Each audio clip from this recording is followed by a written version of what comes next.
Okay, well, good afternoon, everybody. It's now 4:05. I see that people are still joining us, but because of time, I think we need to get the show on the road. I'd like to welcome all of you to this afternoon's webinar on unpacking the summit, the Zero Draft Summit of the Future. I'm Daryl Swanepoel, and I'm the Chief Executive Officer of the Inclusive Society Institute. This is session one of two sessions. I would like to welcome our speakers at this session. Dr. Georgios Kotsakos is the Executive Director of the Foundation for Global Governance and Sustainability. And then also we're privileged to have with us Mr. Zahir Lahir, Chief Director of UN Political Peace and Security from South Africa's Department of International Relations and Cooperation. As the GSPN, I will introduce the respondents a little later in the session, but we have a number of respondents on the program that will also be talking after our two main speakers. So as the Global South Perspectives Network, we are focused on the social development goals of the UN, and also with regard to the restructuring of the multilateral institutions so that they give a fairer dispensation for the developing world and the Global South in particular. We've been looking forward to the Summit of the Future and especially pleased to have received the Zero Draft, which was co-authored by Namibia and Germany. My personal take on the first draft is that maybe my excitement needs to be tempered a little, and I'm not sure that it advances what we as a group want to do sufficiently. There is movement, and we're pleased with that movement. We would, I believe, want to see it go further. But there's still time for changes. The summit is only in September, but time is running out. So this afternoon's session is about assessing the Zero Draft. It's about identifying the gaps and getting some direction as to how to move forward. We'll start off with Georgios, who will introduce the Global South Perspectives Network and its work, and give us an understanding, a background understanding as to the trajectory of the UN reforms. And I suppose he'll make some preliminary observations as to the GSPN take on the draft. Georgios, of course, has a distinguished career as an official of the United Nations. So I think he is ably qualified to give us a good sense. Then we will hear from Zahir Lahir from an African and more specific a South African perspective, some assessment thoughts, and I guess what we can expect in the run-up to the summit in September. And this will be then followed by the panelists giving their responses. And dependent on time, we'll try and get some audience participation in before Zahir gives his closing thoughts just before 5 o'clock. After that, session two will commence. Session two is a student workshop on dissecting the Zero Draft of the Pact for the Future. And that will be directed by Celine Victor. So we'll hand over to her then at 5 o'clock. So without any further ado, I would like to call on Georgios to make his presentation to us. And Georgios, if I have it correctly, we've allocated some 15 minutes or so to you. Over to you.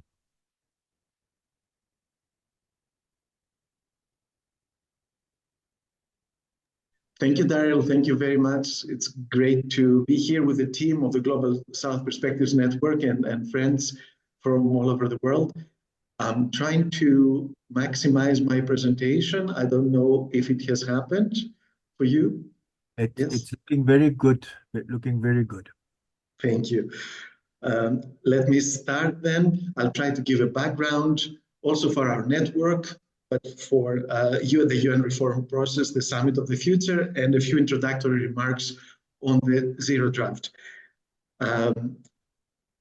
What we see and what we saw that led us to create this Global South Perspectives Network, and I have to say myself, coming from Greece, perhaps I'm an honorary guest here.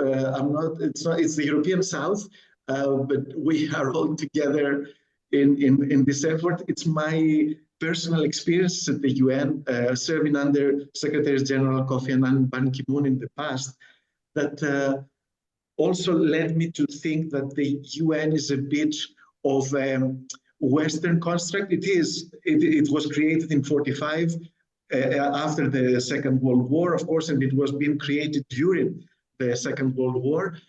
So when it was established, it was made in the image of the victors. It was mainly the West. And of course, it has a lot of good elements, but also some elements that perhaps now in a much different world are not serving well the organization, and more than that, the world. So we see the P5, the Security Council permanent members, dominating the UN because they have the veto on the Security Council, but that gives them also broader sway across the organization's activities. The Secretary General is dependent on them for his election, re-election, and many of the his advisors come from there and from the West. So we have some hereditary positions in the Secretariat. Some of the departments of the UN Secretariat go to nationals of the same countries, the top positions. So we have a lot of Western influence also in terms of thinking, even within the Secretariat staff, because they have graduated from universities of the North and especially the West. These are all things that are not necessarily bad, but they give a certain perspective that may not be the most representative or the most conducive to serving the interests of the South. So we have also those who are paying more, countries from the West paying more towards the expense of the organization and for the voluntary activities. And so we have often a mentality from the South that people feel they are guests in this organization. They are there to promote their interests, but even more so to defend against the predominant influence, which they don't see being theirs, coming from themselves. So then we have a kind of not very productive, I think, connection to the organization by itself and members. And we want to change it. I believe, of course, my colleagues can say more from their perspective. This Global South perspectives coming in for a very important period like it is now for the world with what that's happening, and for the organization that's trying to change itself to become fit for the next 20 years until it turns 100 at least. So UN reform, it has been there forever. From the first day after it was created, the UN had to be adapted to the new circumstances, and circumstances kept changing. From the Second World War, we went to the Cold War. From 51 member states, which were the founders of the UN, we went to above 100 in a couple of decades with decolonization, and now we have 193. So all this meant that the organization had to adjust, and it did so often creatively by creating new bodies and functions. Like peacekeeping is not foreseen in the UN Charter. It's chapter 6.5, sorry, as we say, to explain that's between peaceful resolution of disputes and the use of force. We had UNDP was not there from the start. The UN Environment Program, environment was discovered after Stockholm or around that time in the 70s as a major factor that had to be dealt with. You need, though, the UNFCCC, the Climate Convention, came after the Rio 92 Earth Summit. UNIFEM, UNFCCC twice here, I say, Human Rights Council after the 2005 World Summit. Other ways to adapt and to reform is creating new concepts and new goals. We had sustainable development after the Brundtland Report in '87, and we have the responsibility to protect after the 2005 World Summit. We had the MDGs initially after the Millennium Summit in 2000, and then the SDGs after 2015. Membership expansion, you may not know it, all of you here, but the Security Council, which had initially 11 members, was increased to 15 because of the increase in the membership of the organization. That happened in the 60s, but nothing since. ECOSOC also eventually, with 2 increases, reached the 54 number that we have today. And also there are new kinds of agreements that are not necessarily treaties, like the Paris Agreement, like the Compact on Migration, etc. So there are many ways for doing this UN reform, and we have to see what's most appropriate for our times. And of course, engaging non-state actors. There is something in the charter about this, but it has become much more prominent now in our days, and I hope it continues in a constructive way. For those who don't know, we have the 3 UNs, right? We have the member states, the main owners. We have I'm sorry about this. We have the 3 UNs, the member states, the secretariats, and civil society, the broader citizenship. Then we have to see what are we responding to. Why is the UN adjusting also in addition to the membership increases? We have so many today issues that we have to deal with across borders, interconnected, climate crisis, pandemic, economic inequalities, biodiversity loss, desertification, migration, social tensions, water scarcity, digital anarchy in a way, and all that is threatening to negate whatever progress we make on the SDGs. So yes, we are in the era of polycrisis, which is a part of the Anthropocene, when the human factor, anthropogenic factors, have such an impact on the planet. So what do we do about that? We need a very effective global governance system, not to do everything, but at that level of cooperation, to do as much as possible and bring together the forces of member states, regional authorities, all kinds of actors, state and non-state, to address this. And for that, we had the 75th anniversary of the UN was in 2020, in the middle of the COVID crisis. We had a declaration adopted by member states, among other things, saying what they were committing to, again, to all the principles of the UN and to do things to really implement the mission of the UN, but requested also the Secretary General to report back and with recommendations to advance our common agenda and to respond to the current and future challenges. And that happened. The Secretary General 1 year later produced this our common agenda,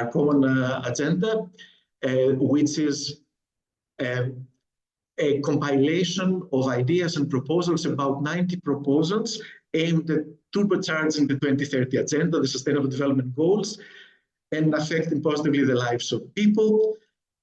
And after that, we had this process. So we had the process of leading to the Summit of the Future. That was the milestone that the Secretary General proposed initially for September 23. Now has been moved to September 24, a major summit which will, in a way, rethink global governance. Last September, we had the first meeting in the process leading to the summit, a ministerial meeting that decided on the structure of the outcome of the summit, which will be called Pact for the Future, and we'll have 5 chapters, as you see there, on development and financing, on peace and security, on science, technology and innovation and digital cooperation, on youth and future generations, and on transforming global governance. Those are indeed also the chapters of, as we see, the zero draft that was produced and Daryl mentioned by the co-facilitators of this process. In this process, we have the ambassadors of Namibia and Germany helping with consultations with member states and non-state actors to bring together um, the outcome of the summit in advance of the summit. This is usually the case, and the leaders will come, make some final changes, and adopt it hopefully in September. In the meantime, civil society itself, and we're part of it, many of us here, produced an interim People's Pact for the future, what we would like to see, which is more forward-looking in a way from a perspective of citizens. The Secretary General, after his Our Common Agenda, produced 11 policy briefs on specific topics, some of the proposals included in Our Common Agenda, and we had the report of the high-level advisory board on effective multilateralism that was also issued. Those things happened last year, and now we have this zero draft, which is the first attempt. So, okay, we should not be too strict about it, but the idea is that the negotiations now will take place around it. And I'm finishing by saying that, yes, the zero draft has some broad statements which are acceptable. They repeat, of course, agreements that are there for the SDGs, from leaving no one behind, peace and security and human rights, but they're broad statements without very concrete action. The overall ambition is low. It seems not many new things that would really solve problems. There are some a bit worrisome elements of delegating the UN's authority or the responsibility that lies primarily with the organization of the member states to private actors, even through this emergency platform proposal of the Secretary General, to be discussed, of course, where we have a multi-stakeholder nodes everywhere, but the UN is nothing special, then it's lost in a sea of actors. And we don't see anything really touching the holy cows, as I call them here, the Security Council membership and the veto right, the funding of climate, etc., and the international financial institutions and the financial sector. So will the SOT be a flop, the summit of the future? Not necessarily.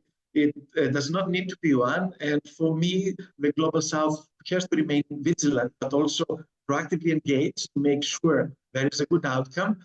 We need a coalition of middle and small powers across regions with a vision and concrete proposals to really take over this process and lead it to a successful outcome. Secretary General and his team could insist less on the initial proposals, but be also more flexible and accommodating, and the world citizens, through all of us and our associations, if we're vigilant and proactive, we can really influence positively. And yeah, there are some interesting months to come, and I hope we're together in pushing for something good to come out of the Summit of the Future. Thank you very much. Thank you very much, Georgios. Very well timed. You've actually got 2 minutes to spare, so quite unusual, eh? All right, so thank you very much for that. And I think what we'll do now is go straight on to Zahir, and he will be talking to us on expectations, gaps, and way forward. Zahir, floor is yours. Thank you very much, and please let me know if there's any issues with the sound. Firstly, I want to thank the Inclusive Society Institute and the Foundation for Global Governance and Sustainability for providing an opportunity to the Department of International Relations and Cooperation to allow us to participate in this discussion and address you on the issue of the upcoming Summit of the Future. This forum provides us with an opportunity to relay the government of South Africa's perspectives on the summit, including our expectations. But also importantly, it allows us an opportunity to engage with civil society. And I think that is an important link which sometimes is left out of intergovernmental processes. Before I get to the issue of our expectations for the summit, I think it's important to reflect on the current global geopolitical environment and the context in which the summit and the negotiation process on the pact that is being negotiated is taking place in. And Giorgio covered some of it in his presentation. So no doubt the world is more globalized, and the impact of what we saw was a pandemic beginning in one part of the world, or European border war, and the impacts that can have on the furthest corners of the globe. No one can escape the impacts of some of these global events. If we are to address global challenges, we therefore have no choice but to resort to collective action. Even when countries have chosen to ignore the rest of the world, they eventually have had to come back and work with others to address the challenges confronting them. It's also clear that impediments to global cooperation are hindering relations between states and making it much more difficult to address our ever-increasing number of challenges, whether it be maintaining international peace and security, ensuring global sustainable development, addressing climate change, or protecting human rights. There's also, and I think much has been said about this, including by the Secretary General, there's been a steady erosion of trust, and there's a competition between states, especially between countries in the global south and the global north. And this is weakening the ability of the international community to work together to address shared challenges.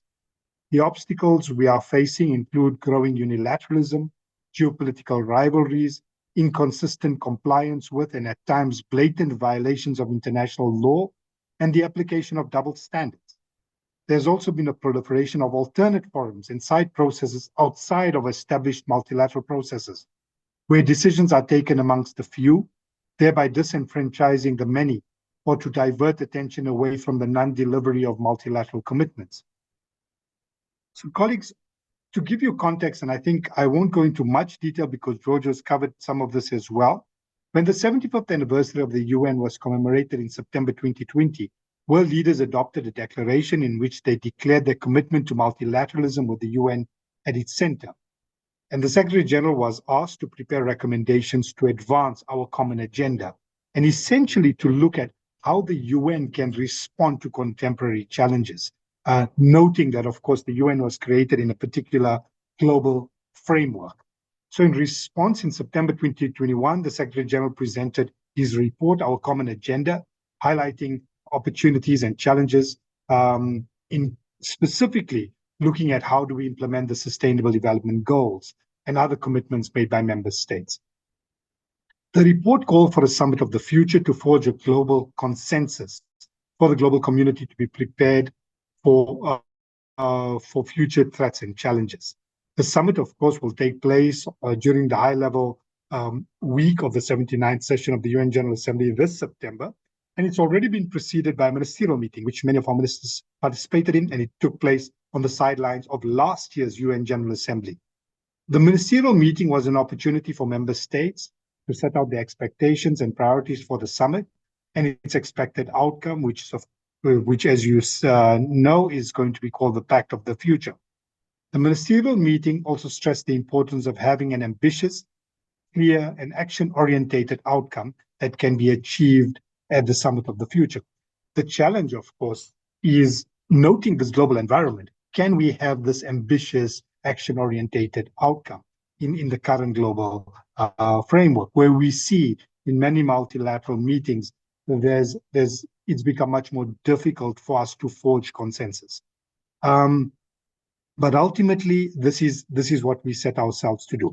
The Pact of the Future has been drafted, or the initial draft, which you've seen, and this is being facilitated by the permanent representatives of Namibia and Germany in New York, and it comprises a chapeau and 5 chapters looking at a wide variety of global issues, including sustainable development, peace and security, science and technology, and importantly, transforming the global governance system to make it more credible and effective to deal with all these challenges. Now, coming to our approach, what is our approach as South Africa? And of course, our approach is located within the context in which we find ourselves in, which is an African country and a developing country. So our approach is largely that of other African countries, and it resonates with that of the larger developing world, which negotiates in this process through the Group of 77, the G77. So South Africa hopes that the Summit of the Future will be a key opportunity to focus on implementation of key multilateral outcomes that we have already adopted, including specifically the landmark outcomes adopted in 2015.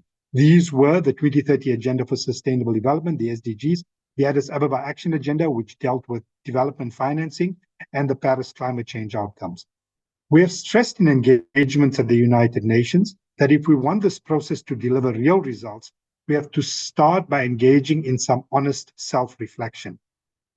We have reached the halfway mark of the target date set for implementing the 2030 agenda, and more people are living in extreme poverty and going hungry in 2015 than when the SDGs were adopted. You would recall the primary focus of the SDGs was to eradicate poverty.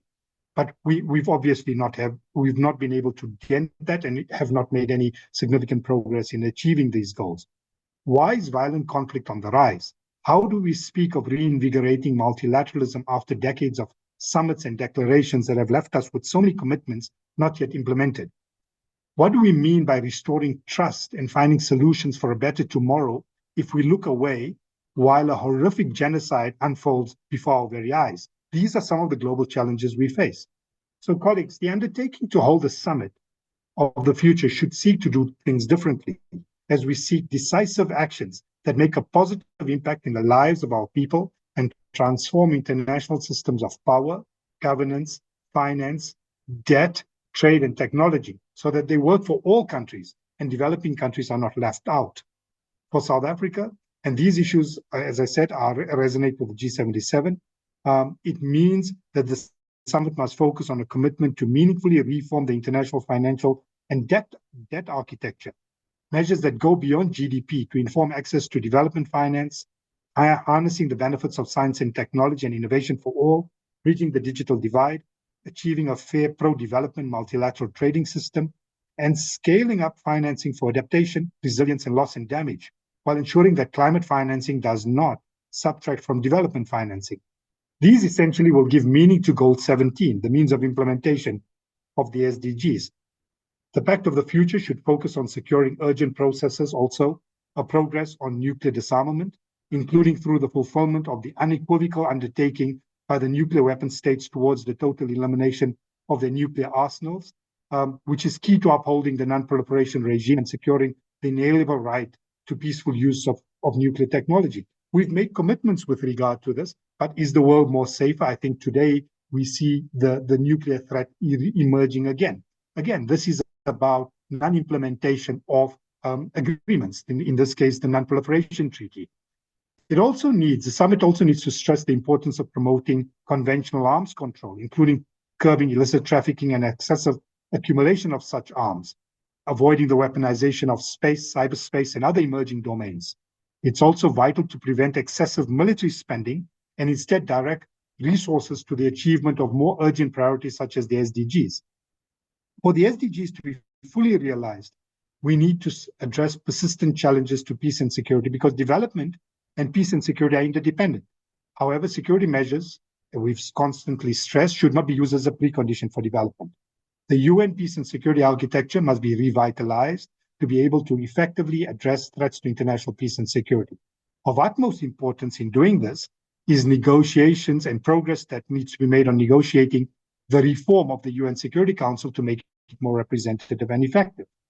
We also need to consolidate the gains we have thus far derived in developing partnerships with regional organizations through Chapter 8 of the Charter. The Pact of the Future must recognize the lack of progress in achieving gender equality and the empowerment of all women and girls, and must seek interventions to greatly enhance actions towards implementing and achieving SDG 5. I know I'm going to be running out of time, but I wanted to run through some of the key aspects that for developing countries we are advancing, including issues of improving or implementing the Durban Declaration Program of Action on addressing issues related to xenophobia, racism, racial and discrimination, etc. Importantly, the importance of highlighting the right to development, which is key for developing countries. So I want to conclude by saying, ultimately, South Africa is committed to a successful summit of the future that bridges the development divide and provides new solutions to the challenges of tomorrow. Ultimately, it's about focusing on implementation. We are, as a country, actively engaging in the negotiations on the Pact, and we're hopeful that despite the geopolitical challenges that exist, we can and must strive for an ambitious outcome for the Pact. Thank you. Thank you very much, Zahir. That was quite comprehensive. We appreciate that. We are going to move over to some respondents now, but I would like to invite the guests to use the chat box so we can monitor if the questions and the comments and that coming through the chat box in the interim. And then Zahir, you can gather your thoughts and when the respondents have concluded, you can maybe just touch base on some of them and just wrap up the session for us. So we're going to move to our first respondent, and I'm going to invite Professor Celine Victor as our first respondent. She is a professor at the Methodist University in Sao Paulo and Fabcon Communications College, and she wears many hats. She's also with FGV, LAW, Humaniza.com, the research where she's the research group leader. So and she's one of the facilitators and quite an important link in the Global South Perspectives Network. So, Celine, I'm going to invite you. Each respondent will be given, say, 3 to 5 minutes. Try and keep it to 3 to 5 minutes, please. Okay, thank you very much, Dario. I will do my best to take this time. So I wrote here some points that I'd like to share with our guests and especially our two lectors. Of course, I'd like to express my impressions from the perspective of a journalist, covering humanitarian issue in different parts of the world, and what I have checked in field. So I would like to start by expressing my grateful for this insightful presentation delivered by Mr. Zahir and Georgios Kostakos. So there is a point that you have, from my perspective, you have a lot of documents to try to guide humanity to achieve security and peace against many threats for the humanity. I'd like to start show that some years ago, 2016, Ban Ki-moon, the former General Secretary, launched a new document. It's Agenda for Humanity. Yes, it's 1 year after Agenda 2030. It's one of the most beautiful documents that I have had. But what is the problem in this document? It's the same regard what you have seen reading Agenda 2030 and our common agenda. Yes, there is a good, what can I say in this sense? I don't have a doubt about the sense to promote some change, but how? And the point of the summit of the future is not what. When you open the summit of the future website and the first lines of zero draft of the Pact for the Future, there is this comment. It's not about what, but it's about how. Yes, but you had two wonderful documents just this that I mentioned now is Agenda 2030 and Agenda for Humanity.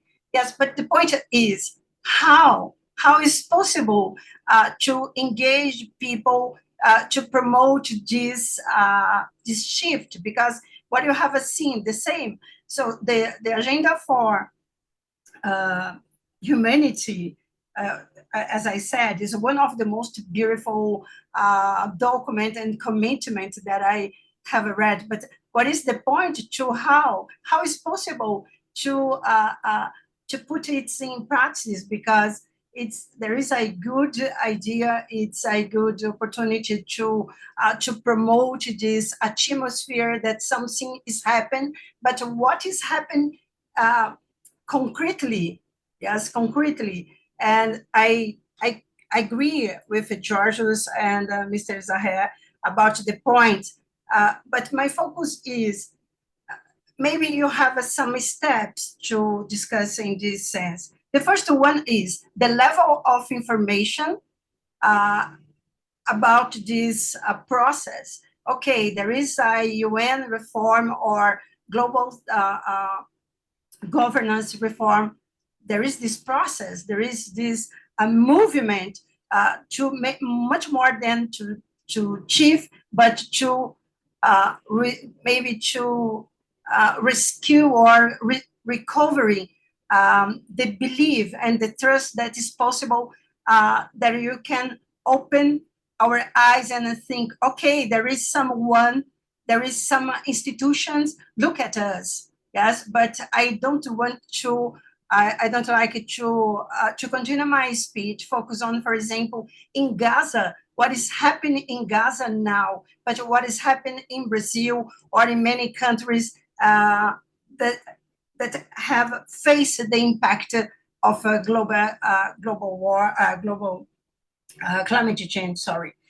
So in this point, what we can realize that we must work together to believe that it's possible that tomorrow, in short term, you have someone, some institution give us its hands to work together to face the impact of climate change or the conflict and other kind of threats. In this case, I really like to suggest in a way, the second part of this meeting is address students, the youth that you must listen to and try to understand what ways we could adopt to make this concrete.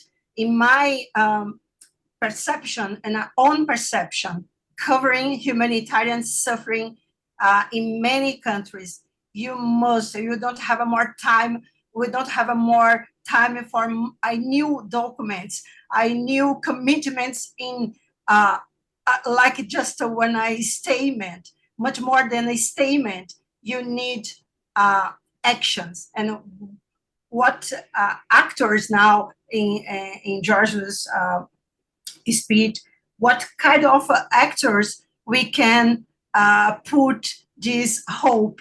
Yes, academia, civil societies, governments, how you can, yes, change much more than a statement, but action. In my suggestion, we have some gaps. The some gaps is in the level of information. The second one is look at this big picture to try to understand how it's not what, but how we can improve the engagement with this discussion. Because if you don't avoid this level of the discussion so close and in some groups, we will continue discuss only among partners. I'm sorry for my patience to share my impression, but it's just to try go from the statement to action. Thank you very much. Thank you very much, Selina. I mean, that is a common theme so far is we can all agree the how. We can all agree the what, which is container. We want to see the how, and that is that is missing. Good. My second, I'm going to call secondly on Professor Carmen Rico Menga from the Faculty of Social Communication and Director of International Relations of the Catholic University of Uruguay. Carmen, over to you. Thank you, Daryl. Good morning, everyone. That's my old life Catholic University. My lifetime was in UQAM, Montreal, in Canada, the University of Quebec, but it's a part of my life. So I would like to thank Mr. Zahia for his very interesting presentations and the challenges he presented us. But I will speak as belonging to the South, to the global South, even though I have worked for a long period in the North, in Canada.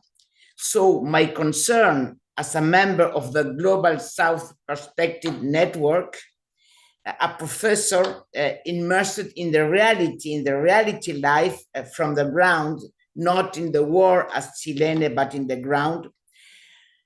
I would like to point 4 remarks. First, a huge effort is being done with a thought as presented by Georgios, excellent presentation, mobilizing governments, NGOs, civil society, academia, all that.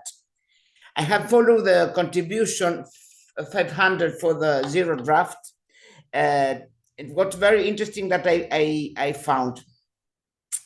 The second remark that I want to share with you is very concrete, very precise, concern the way to communicate with the written information and different targets of audience and publics. So we have people convinced, as all of you, diplomatic governments, some leaders, and then there is common people of different part of the world. So I think, like Silene, that we are speaking to convinced people, okay, with the UN. People are muddied, I think, in the ocean of acronyms and abbreviation and milestone and the UNDP, UNGO, DCC, Millennium Goal. It's a really jargon, impossible to follow for the people. And I think it's a big challenge to test it with the student in the second part of the session with Silene. And another remark concerning the language, the problem of the dominance of the English. Excuse me for my ugly English, but I search a lot and I Google a lot for the zero draft, trying to obtain a Portuguese version, a Spanish version. I never found it. If you have it, please give me to share with people. Even in French, that is my second language, nada. So we cannot sensibilize people in this way, common people, as Silene said. So how can we contribute to make this world more friendly, more equally for all, with this pact of the future? People say in the contribution, Swiss, for instance, that we want more actions, not intentions. We have a lot of declaration, as Silene says, and Giorgio, declaration and intentions. Intention, we will done. That's the future. We will do that in the future, but what we are in the present. What are we doing now in the present in our different organizations, academia, governments, multilateralism, organism? What are we doing? Not what we will do. That's important. So I think that utopia is very important, and one of the role of the UN nations, and you, excuse me, I am mixing, you is to point the utopia, but we must show the concrete ways to go and to attempt it, okay? So not intentions, or not only intentions, by actions. And so I will finish very concretely too. How can we take profit of the networking? We belong now at the Global South Perspective Network. We are working hard. Silene and Georgios can attest it, working very hard, trying to sensibilize people, but sensibilize people is not easy because of a lot of problems. One of this jargon, this kind of language, this kind of style, diplomatic in the bad sense. So how can make our voices and contributions more visible and powerful? How can we seduce with our common agenda? I would like to hear in this people not from the academia, from the organizations, workers, people open mind, can be then be seduced, but that we're proposing. So all of us must be concerned, I think, by the future, but we are concerned by the present and accepting all the challenges as Mr. Zahir and my friend Silene has presented. Thanks a lot. Excuse my bad English. No, Carmen, there's nothing wrong with your English. In fact, your English is 100 times better than my Spanish. No, thank you very much. I think the main takeaway there is so long as we talk in officialese, we're not going to reach the hearts and the minds of the people we serve. I just want to point Zahir and the respondents just to keep their eyes on the comment on the chat boxes. There are a couple of points that are being made that may need a response later in the session. Our third respondent is Ms. Buyalwa Sonjika. Buyalwa is a former cabinet minister in South Africa, so she has often attended the United Nations and knows how the United Nations operates, but she is also currently the chairperson of the Inclusive Society Institute's Advisory Council. Buyalwa, over to you. Thank you very much, Daryl. Good afternoon to everyone, to all the participants. Can you switch I your want camera on? to. Is it possible to switch your camera on? Oh, yes, definitely. We'll do that. I want to take this opportunity to express appreciation to both the presenters, Georgios and Zahir. To a very great extent, they've come closer to what I was concerned about especially when I read the zero draft, that the challenges or the weaknesses of the United Nations system were not identified clearly. There was there's an expression of a wish of a future United Nations system without necessarily knowing the actual weaknesses. And I'm happy that the very first presentation, especially in Georgias's input, attempts to do that. But what is interesting for me, everybody is agreeing that there is a need for change. But then, how do we do this? What is to be done? By whom? For me, if I look at or listen to all of what has been presented here,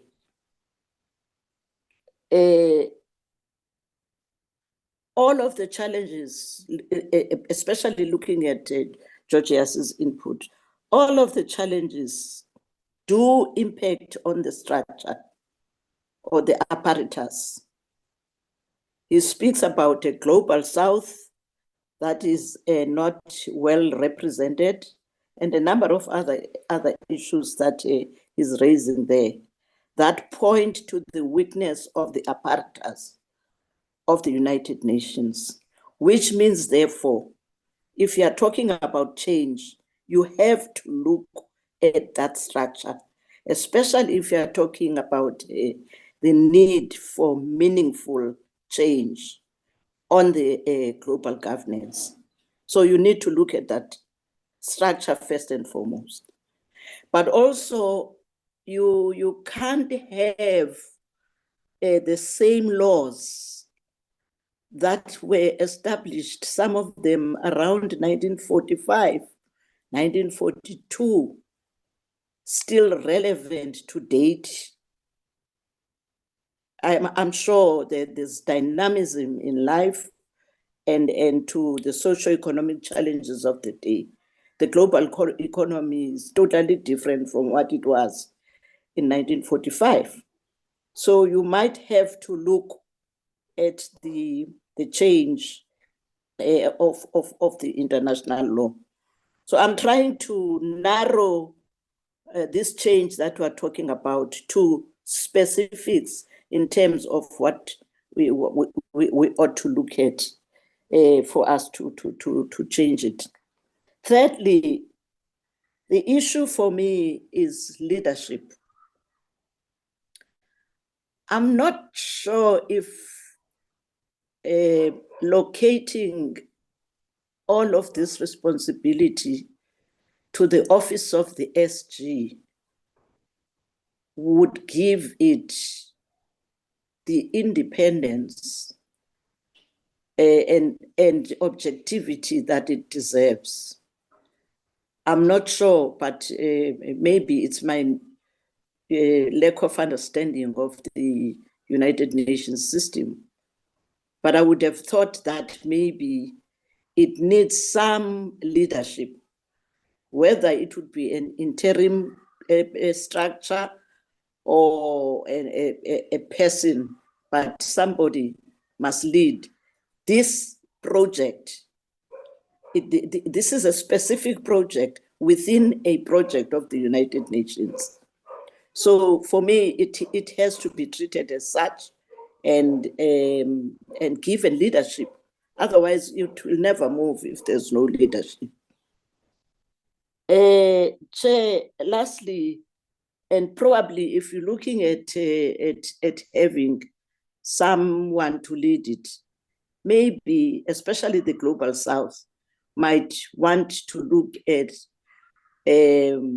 looking at champions, getting a champion or champions to take over this responsibility, so that you elevate it to the highest level possible.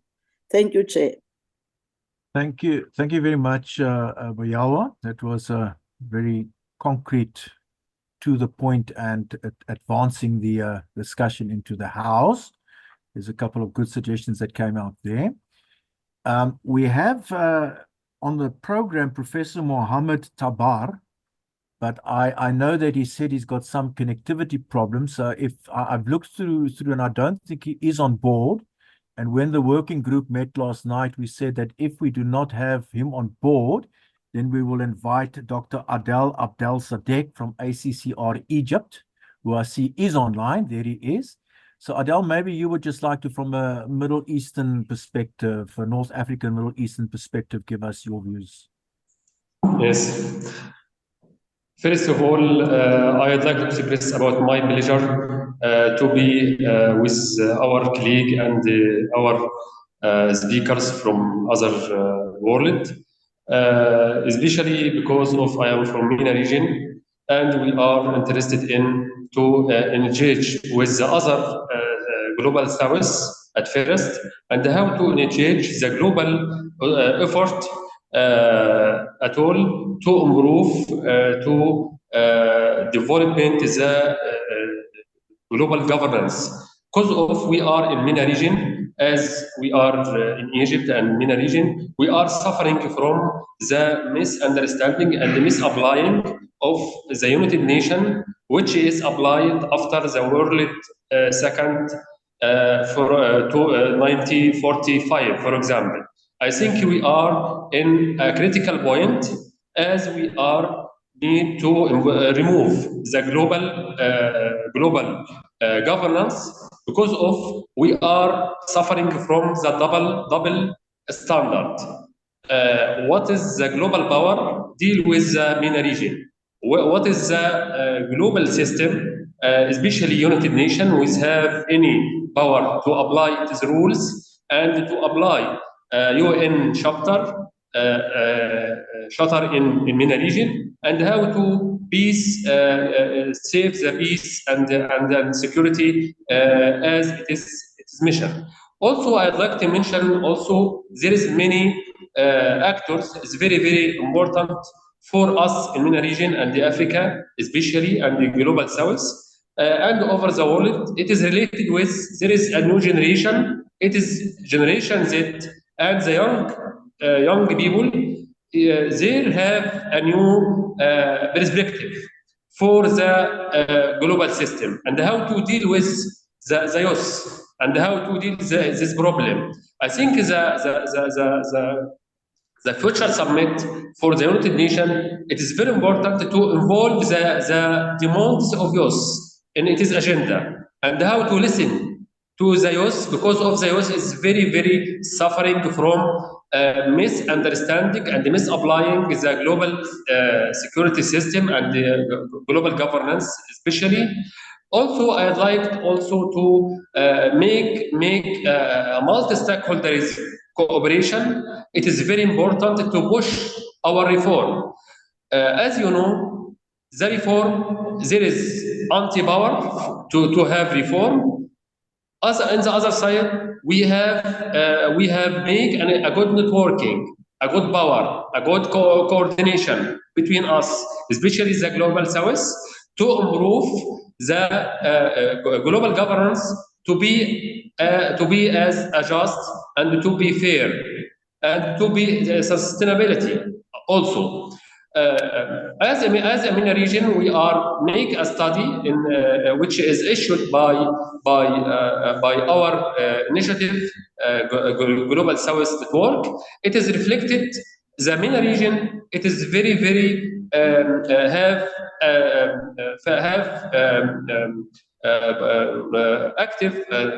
active, not positive view for the United Nations, because of we are in MENA region suffering from civil war, foreign intervention in our affair. There is no there is no any active global governance to solve our problem and solve the conflict. Although the global power in MENA region, it is make a conflict in MENA region because of we are also suffering from we are in MENA region. Our land, it is became the domain for the conflict between global power. It is also a big challenge for our MENA region countries.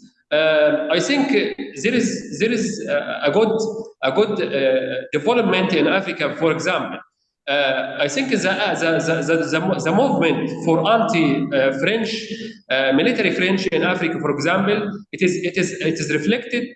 There is a new vision for the new generation and how to preserve their power, their walls from to interfere from other global power, and how to deal with the hegemony from the old colonization, for example, or the new power which we seek for a new hegemony in Africa and the MENA region. I think in South global South.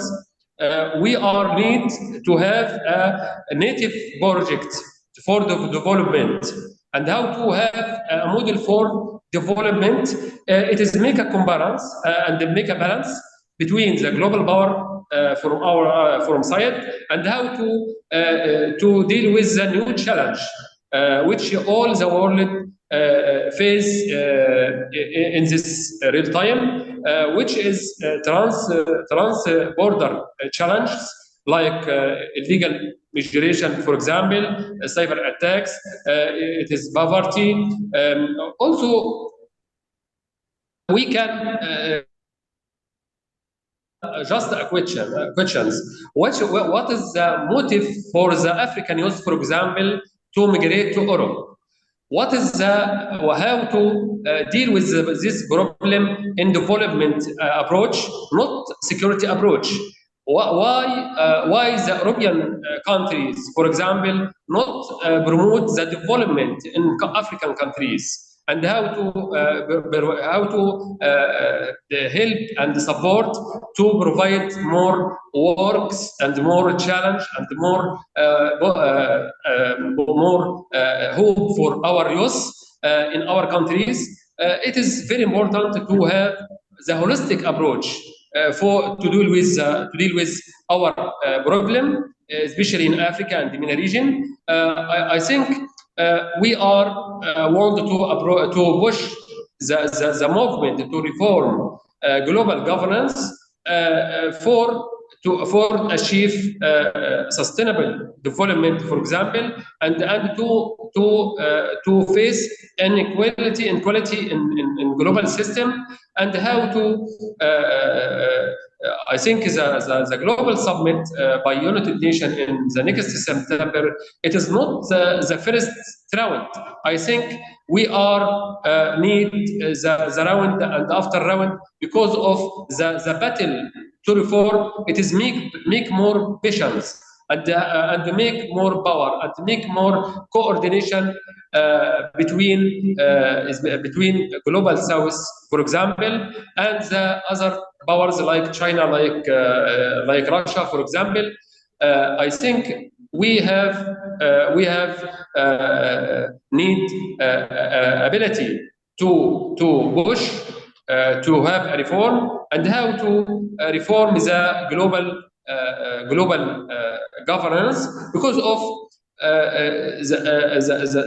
the defect or the decrease of the ability of the global governance in this time to deal with our problem. It is encouraged to the countries, especially for regionally, to improve their model and mechanism to deal with this problem, like BRICS community, for example, and Gulf countries cooperation, for example, and Arab League, for example. I think the regional organization, it is very also important to have a rule to cooperate with the international community and the international organization, and also to improve their instrument We'll and have to their wrap offer up. to deal with the problem regionally and locally, because of if we success to face the problem in local and regionally, it is very important to decrease the risks at the global level. I think this meeting is very important to encourage the all multi-stakeholderism to engage this effort regionally and globally, and we are also not forget, it is a long battle to reform. It is Adele, we'll have to leave that there. Thank you very much. Okay. The main point here is that we need to look at it holistically and take more emphasis on regional input into the process as well. We have run out of time now, so we are now going to start eating into Celine's session, which I really do not want to do, but I also do not want to go without giving Zahir the opportunity just to give his wrap-up thoughts. We have noticed the comments in the chat box. We will, after this, from our side, also put together a short report on what has happened here, and then we can share the report and the presentations with the participants this afternoon. So, okay, Zahir, if you could just wrap up the meeting for us, please. Thank you very much, and thank you once again for giving us this opportunity. Again, I want to stress the importance of us engaging with civil society and hearing your perspectives is really valuable as we engage as member states in this process to negotiate the pact. Look, I think there are some very good questions. I won't be able to tackle all of them in the limited time. Two that I just want to look at. There was a question on the UN parliamentary, this initiative to create a parliamentary union. I just want to say that that process, of course, is something we are following closely. There is an interparliamentary union which South Africa is part of, and we need to find ways in which we can get some kind of agreement on how we move forward to ensure that we have a cohesive approach between member states and civil society in creating these kind of mechanisms. But key to that is the importance of strengthening existing mechanisms, including the General Assembly, making the General Assembly more representative, more effective, because that is where essentially all member states are represented. The other question, which I think is vitally important, is that how do we focus on ending wars? Because as rightfully said by the person in the chat box, wars sap the resources that we need for development. Using the resources that we have to fight wars and to address those issues could rather be used for ensuring that we put those resources in SDG implementation. Coming to that, I think ultimately we need to change our focus. What is the emphasis? The emphasis right now is unfortunately not on pro-peace. The difficulties we're having to get even a basic call for a ceasefire in Gaza is an example of how difficult it is for us to get key member states to commit to peace. We have difficulty, as South Africa, we have said from February 2022, when Russia went into Ukraine, the importance has to be on, or the focus has to be on a negotiated settlement.